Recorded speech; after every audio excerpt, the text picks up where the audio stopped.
thoughts on the third goal that you guys scored where Bishop got hurt? There was some disagreement certainly amongst fans and media as to whether or not the play should have been continued or not. How did you feel that play transpired? Well, it's like I think any player, you're in the offensive zone and you're playing and a player gets hit by a puck, they don't blow the whistle when you have possession. So we had possession.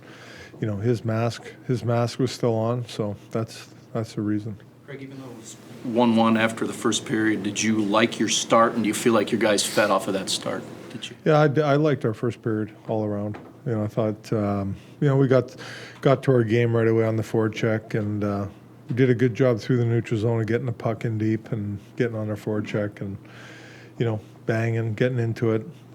Got all quick line changes and shifts were short and a lot of good stuff. How big was that goal by Jimmy. I'm sorry. Coach, there's been so much talk about desperation and who has the edge and who has more desperation. How does that fall for Game 7? For me, it's even. We're going into Game 7. We got to forget about this game. It's over with, and you got to prepare for, a tough game. Game 7. That's the bottom line. Craig, why Sammy Blais tonight? Size, ability with the puck. Sammy, we like Sammy a lot. He was playing really well before he was injured, and then playoffs started, and he was, I think he was pretty much ready to go, but hadn't played. But he's got size, he's physical, and he's got good ability with the puck. Coach, now you're 5-1 on the road. In those 6 games, you've outscored the opposition 11-2 in the third period. Is there any secret recipe to this? What are you doing to shut down teams, especially in the third period when they have the final change? Yeah, I don't know if the change has anything to do with it. It's just the commitment that our players are making to playing good defense, reloading, working without the puck, and it's hard to play. There's no room, and when we do that, we're tough to play against.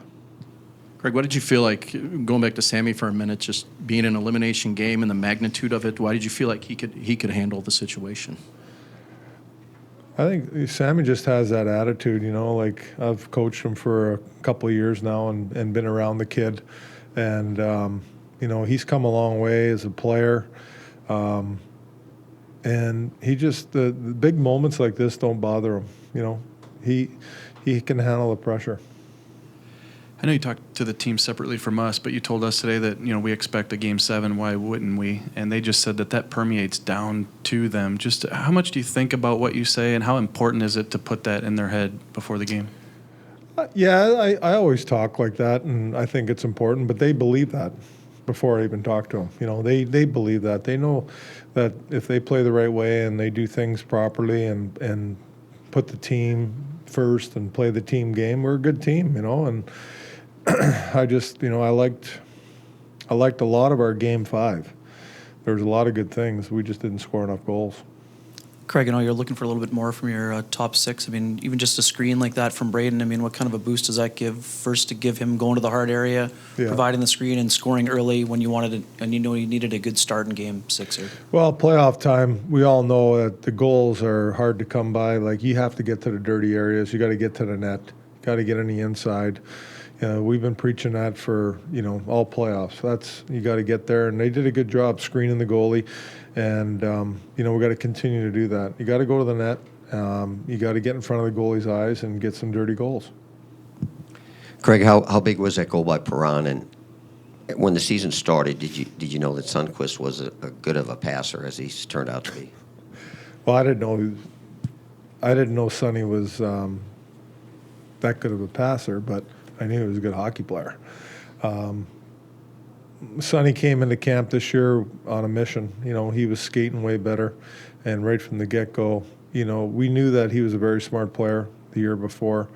Was always on the right side of things, defensively and things like that. But, his puck play is a surprise. But, he improved his skating, and he came into camp on a mission, and it's showing now. He's been a real good player for us all year.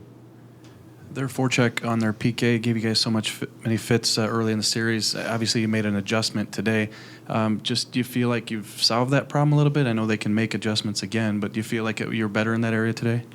Yeah, I think we were. We did some good things on the breakout and get in the zone. You know, it's tough when any team that pressures up the ice.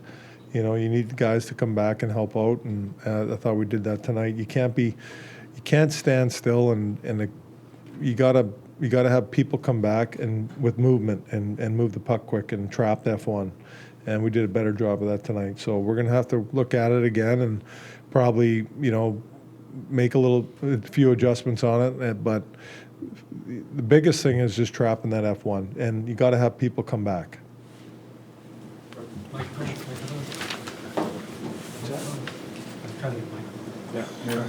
Thank you.